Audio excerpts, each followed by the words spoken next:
Hello, and welcome to the narrated presentation on behavioral and mental health. In this presentation, we're going to define behavioral health, wellness, and stress, as well as get an introduction to mental health disorders. Let's get started. Behavioral health is defined as a state of mental and emotional well-being, including choices and actions that affect wellness. So how are behavioral health and mental health linked? Unhealthy behaviors can often either lead to serious mental health issues or present as barriers to accessing care for mental health issues. Conversely, healthy behaviors can include seeking help for mental health diagnoses or making lifestyle changes that promote greater mental well-being. So why do we focus on assessing behaviors as well as mental health diagnoses? Behaviors represent choices and actions that can be changed. A community health worker has the opportunity to promote behavior change, so behavioral health is an appropriate field for them. So then what is wellness? Wellness is being in good physical health and mental health. So what do these two areas look like? Well, the answer is complicated because both mental or behavioral health and physical health are linked. So problems or improvements in one area can greatly impact the other area. Some examples could be that depression can impact a client's appetite and cause malnutrition. Smoking cigarettes as a way to relax after a stressful day can lead to cancer and cardiovascular disease. Drinking more than a safe amount every weekend while having fun with your friends can lead to cirrhosis of the liver. A morbidly obese teenager may be traumatized by their appearance and develop an eating disorder. Or a person who only uses contraception 50% of the time could become pregnant and have no resources to take care of the baby. And then wellness is not an absence of illness or stress. Wellness involves actively confronting challenges in life, so it is an active process. So then what is stress? Stress is defined as a state of mental or emotional strain or tension resulting from adverse or very demanding circumstances. This makes it complicated, breaking it into 3 different types of stress, all of which carry physical and mental health risks. Routine stress, or stress related to the pressures of school, work, family, and other daily responsibilities. Acute stress, just stress brought about by a sudden negative change, such as losing a job, a divorce, or a serious illness. And then there's traumatic stress, stress experienced during an event such as a major accident, war, assault, or natural disaster, where people may be in danger of being seriously hurt or killed. People who experience traumatic stress may have very distressing temporary emotional and physical symptoms, but most recover naturally after. So really think about 2 questions when you think about how stress affects overall health. Stress is overwhelming and can make it difficult for a person to motivate themselves towards taking positive action. And stress can have physiological effects on the body, such as chronic elevated blood pressure that can increase stroke risk, increased stomach acid production, which can cause peptic ulcers, temporary hair loss, and even impulsive self-harm. So what can be done to cope with stress? Be observant. Recognize your body's stress responses. Try a relaxing activity. Talk to your healthcare provider or health professional to get additional assistance.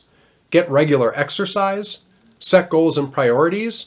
And make sure to stay connected to friends and family. Behavioral health disorders can be broken into 2 types: mental health disorders and substance use disorders.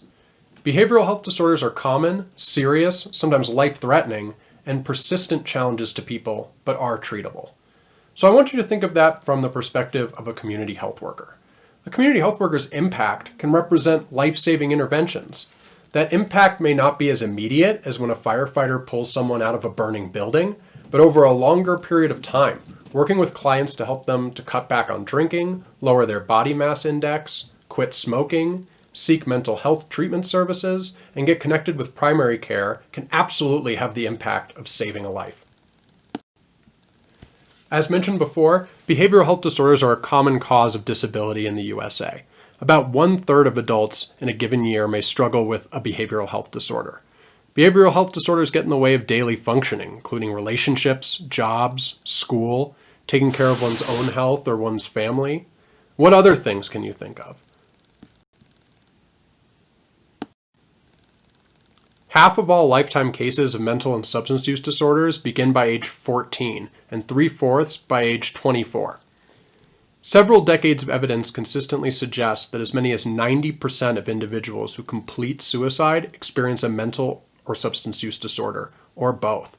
So really, I'd like to take this opportunity to reinforce those previous statements around life-saving implications. This really is important work that you have absolutely a place in as a community health worker.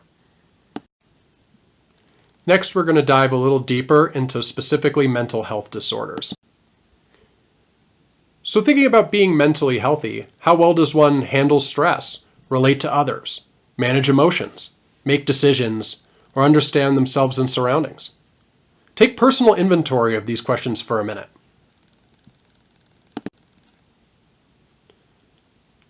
Then ask, are all mental health disorders or health conditions that involve changes in thinking, mood, or behavior associated with distress and/or poor functioning? The answer is actually no. With the right support, whether it's social support, therapeutic support, spiritual support, or some combination, people with mental health disorders can still live happy and fulfilling lives. It's important not to assume people living with mental health disorders are somehow weak or less than.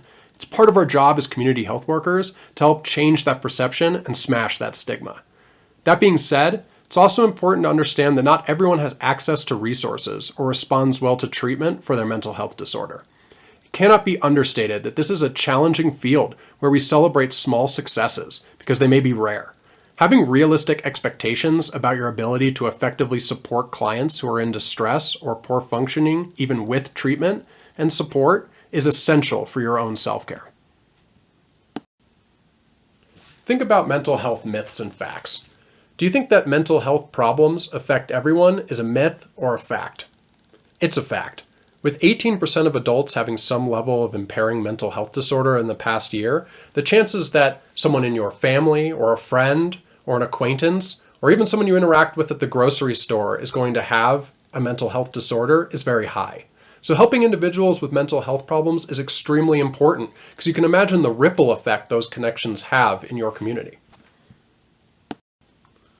That ripple effect manifests itself in ways such as people with serious mental health disorders being more likely to be unemployed, in trouble with the law, and have inconsistent housing. People with significant impairment from mental health disorders are much more likely to have poor health. Even those adults with less serious mental health disorders are more likely to have physical health problems than those without. They're also more likely to visit emergency departments and more likely to be of low socioeconomic status. So we can see in many different facets how community health workers can be really effective in addressing and improving the lives of people with these disorders.